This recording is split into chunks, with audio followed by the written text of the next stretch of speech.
Hello, we are trying to get a Rapier quarterlight seal into a Rapier quarterlight.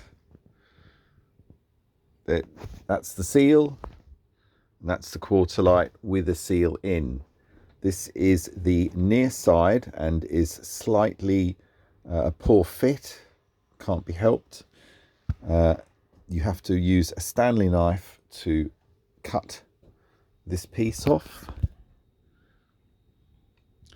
and slightly reposition the hole and make it larger, so this piece goes through the hole, and then at this edge at the back you need to trim it slightly. I trimmed it the wrong side on this example.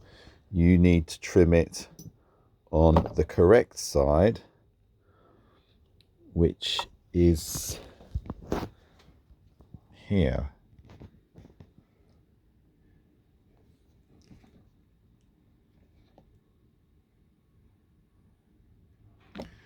So that piece needs to be removed because it's slightly too fat with a Stanley knife, about 2 to 3 millimeters, and then it will sit fine in its frame.